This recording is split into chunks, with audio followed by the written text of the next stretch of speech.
السلام علیکم ورحمۃ اللہ وبرکاتہ۔ ناظرین و سامعین،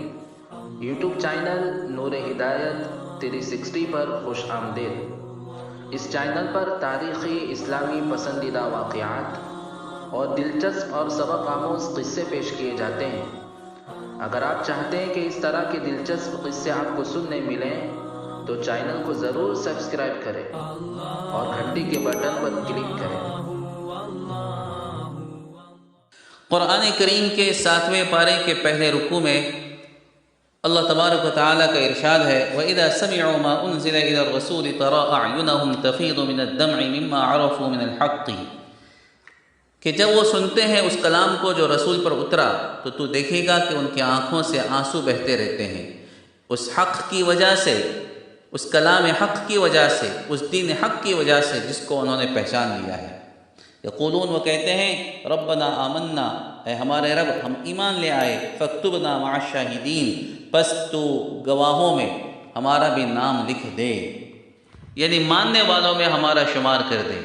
یہ آیتیں دراصل اہل کتاب کی اس جماعت کے تعلق سے ہیں جو اپنی خدا ترسی کی وجہ سے اور حق پرستی کی وجہ سے مسلمانوں سے بغض و عداوت اور دشمنی نہیں رکھتی تھی، مگر ایسے لوگ یہود میں تو بہت کم تھے، نصارہ میں البتہ ان کی بڑی تعداد تھی، جن میں سے نجاشی شاہ حبشہ کا بادشاہ نجاشی اور اس کے مصاحبین بھی ہیں۔ مکہ مکرمہ میں جب مشرکین مکہ کے ظلم و ستم سے پریشان ہو کر مسلمانوں کی ایک جماعت نے حبشہ کی طرف ہجرت کی تو وہاں کے لوگوں نے اور بادشاہ نے انہیں پناہ دی۔ اس کے بعد ایک دوسرا بڑا قافلہ مسلمانوں کا جس میں 82 افراد تھے، 82 افراد تھے، حضرت جعفر ابن ابی طالب رضی اللہ عنہ کی سرکردگی میں اور سربراہی میں وہاں پہنچا تھا۔ نجاشی نے انہیں بھی پناہ دی، لیکن مشرکین مکہ نے وہاں تک پیچھا کیا اور وہاں کے بادشاہ سے درخواست کی تھی کہ ان لوگوں کو واپس ہمارے حوالے کر دیا جائے۔ بادشاہ نے سامنے بلایا تمام حضرات کو، حضرت جعفر سے پوچھا کہ تم کیا کہتے ہو، یہ تمہارے افراد تمہارے پیچھے تمہیں لینے کے لیے آئے ہیں۔ حضرت جعفر نے سورہ مریم کی تلاوت کی اور اسلام کا اور قرآن کا اور قرآن کی تعلیمات کا ایک بہت ہی جامع اور مختصر سا خاکہ اس کے بادشاہ کے سامنے کھینچ دیا تھا۔ اس سے متاثر ہو کر حبشہ کے بادشاہ نجاشی نے قریش کے سارے ہدیے تحفے واپس کر دیے تھے اور ان کو صاف جواب دے دیا تھا کہ میں ایسے لوگوں کو اپنے ملک سے نکلنے کا کبھی حکم نہیں دے سکتا۔ اور یہی نہیں، حضرت جعفر کی تقریر نے وہاں کے حکام اور عوام سب کے دلوں میں اسلام اور پیغمبر اسلام کی سچی محبت اور عظمت پیدا کر دی تھی، جس کا نتیجہ یہ ہوا کہ حضور پاک صلی اللہ علیہ وسلم نے جب مدینہ منورہ کی طرف ہجرت کی اور وہاں پر آپ کو یک گنا سکون حاصل ہو گیا، تو یہ جو افراد جنہوں نے حبشہ کی طرف ہجرت کی تھی وہ لوگ بھی حبشہ سے روانہ ہو کر مدینہ منورہ آ گئے۔ اس وقت وہاں کے بادشاہ نے اپنے بڑے بڑے علماء اور مشائخ کی ایک جماعت جن میں 70 افراد شامل تھے حضور پاک صلی اللہ علیہ وسلم کے پاس روانہ کر دی تھی۔ یہ افراد جب حضور پاک صلی اللہ علیہ وسلم کے پاس پہنچے، آپ کے سامنے بیٹھے، تو آپ نے ان کے سامنے سورہ یاسین کی تلاوت کی۔ سورہ یاسین کا اپنا اثر اور وہ بھی حضور پاک صلی اللہ علیہ وسلم کی زبانی، یہ لوگ سنتے جاتے تھے اور ان کی آنکھوں سے آنسو بہتے جاتے تھے۔ سب نے کہا یہ کلام اس کلام کے کتنا مشابہ ہے جو حضرت عیسیٰ پر نازل ہوا تھا، اور یہ تمام کے تمام افراد مسلمان ہو گئے۔ قرآن کریم نے ان آیتوں کے اندر اسی واقعے کو ذکر فرمایا ہے۔ تَرَىٰ أَعْيُنَهُمْ تَفِيضُ مِنَ الدَّمْعِ مِمَّا عَرَفُوا مِنَ الْحَقِّ، تو ان کو آنکھوں کو دیکھے گا، تو ان کی آنکھوں کو دیکھے گا کہ وہ بہتی ہیں اس دین حق کی وجہ سے جس کو انہوں نے پہچان لیا۔ یہ تمام کے تمام افراد مسلمان ہو گئے، اور ان کی واپسی کے بعد شاہ حبشہ نجاشی نے بھی اسلام قبول کر لیا اور اپنا ایک خط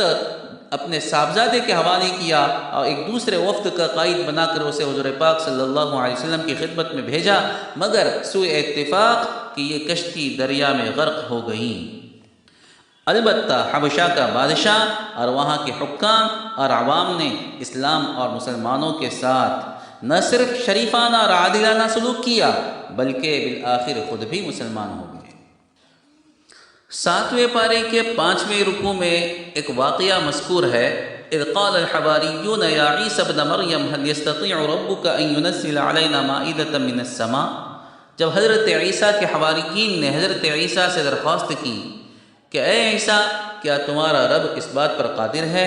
کہ آسمان سے ہم پر دسترخوان نازل کرے، یعنی کیا ہمارے لیے آسمان سے دسترخوان اتر سکتا ہے جس میں آسمانی غذائیں ہوں، جنت کی غذائیں ہوں؟ قال اتقوا اللہ ان کنتم مؤمنین، حضرت عیسیٰ نے جواب دیا، انہیں سمجھایا کہ اگر تم مومن ہو تو اللہ سے ڈرو، اس طرح کے مطالبے نہ کرو۔ قالوا نريد ان ناكل منها وتطمئن قلوبنا، کہنے لگے یقین تو ہمیں ہے لیکن ہم چاہتے ہیں کہ اس میں سے کھائیں اور ہمارے دلوں کو بھی اطمینان مل جائے، ونعلم ان قد صدقتنا، اور ہماری یقین میں مزید اضافہ ہو جائے کہ آپ نے ہم سے سچ کہا تھا، ونكون عليها من الشاہدین، اور ہم اس نشانی پر گویا گواہ بن جائیں۔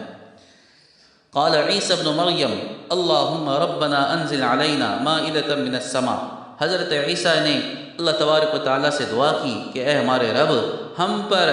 آسمانی دسترخوان نازل فرما، انزل علینا مائدۃ من السماء تکون لنا عیدا لاولنا وآخرنا، جو ہمارے اول و آخر کے لیے خوشی کی چیز ہو، وآیۃ منک، اور تیری طرف سے ایک بہترین نشانی ہو، ورزقنا وانت خیر الرازقین، اور ہمیں روزی دے اور تو بہترین روزی دینے والا ہے۔ اللہ تبارک و تعالیٰ نے ارشاد فرمایا قال اللہ انی منزلها علیکم، کہ ٹھیک ہے تمہاری درخواست پر اور تمہاری دعا پر میں آسمان سے تمہارے لیے دسترخوان اتاروں گا، لیکن یہ بہت بڑا مطالبہ ہے تمہارا، اس کے بعد بھی اگر تمہاری طرف سے ناشکری ہوئی تو سزا بھی تمہیں ایسی ملے گی کہ پھر دنیا جہاں والوں میں سے کسی کو ایسی سزا نہ ملی ہوگی۔ فمن یکفر بعد منکم فانی اعذبہ عذابا لا اعذبہ احدا من العالمین، چنانچہ روایتوں میں آتا ہے، مفسرین نے لکھا ہے کہ ان کے لیے آسمان سے ایک دسترخوان نازل ہوا، اس میں گوشت تھا اور روٹی تھی۔ ترمذی کی روایت میں حضرت عمار بن یاسر رضی اللہ عنہ سے منقول ہے کہ مائدہ یعنی دسترخوان آسمان سے نازل ہوا، اس میں روٹی اور گوشت تھا، اور اس حدیث میں یہ بھی ہے کہ ان لوگوں نے یعنی ان میں سے بعض نے خیانت کی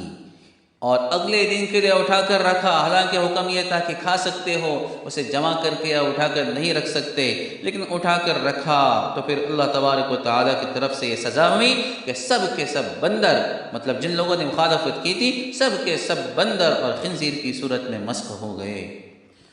ان آیتوں سے اس واقعے سے یہ بھی پتہ چلا کہ ایماندار اور فرما بردار بندے کے لیے یہ زیب نہیں دیتا کہ اس قسم کی فرمائشیں کر کے اللہ تبارک و تعالیٰ کو آزمائے۔ اور یہ بھی معلوم ہوا کہ جب نعمت بڑی ہوتی ہے اور نعمت غیر معمولی ہوتی ہے تو اس کی شکر گزاری بھی بہت ضروری ہوتی ہے، ناشکری پر وبال بھی بڑا آتا ہے۔ 7ویں پارے کے 15ویں رکوع میں اللہ تبارک و تعالیٰ نے حضرت ابراہیم علیہ السلام کا وہ مشہور واقعہ نقل فرمایا ہے جو آپ کا اپنی قوم کے ساتھ جو آپ کی بحث ہوئی تھی اور آپ نے اپنی قوم کو ایک عجیب انداز میں سمجھایا تھا۔ اللہ فرماتا ہے وَإِذْ قَالَ إِبْرَاهِيمُ لِأَبِيهِ آزَرَ أَتَتَّخِذُ أَصْنَامًا آلِهَةً، جب کہا ابراہیم نے اپنے باپ آزر سے کیا تم بتوں کو اپنا خدا سمجھتے ہو؟ انی اراک وقومک فی ضلال مبین، میں تم کو اور تمہاری قوم دونوں کو صریح اور واضح گمراہی میں دیکھتا ہوں۔ وَكَذَلِكَ نُرِي إِبْرَاهِيمَ مَلَكُوتَ السَّمَاوَاتِ وَالْأَرْضِ، اللہ فرماتے ہیں کہ اسی طرح ہم ابراہیم کو زمین اور آسمان کے عجائبات دکھلایا کرتے تھے، وَلِيَكُونَ مِنَ الْمُوقِنِينَ، تاکہ وہ یقین کرنے والوں میں سے ہو جائیں۔ فلما جن علیہ اللیل رأى کوکبا، جب رات ہو گئی اندھیرا چھا گیا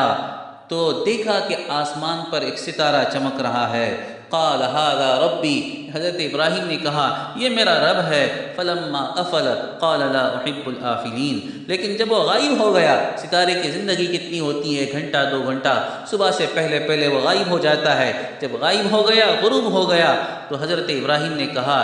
ایسے غروب ہونے والوں کو میں پسند نہیں کرتا۔ فلما رأى القمر بازغا قال هذا ربی، پھر جب آپ نے چاند کو دیکھا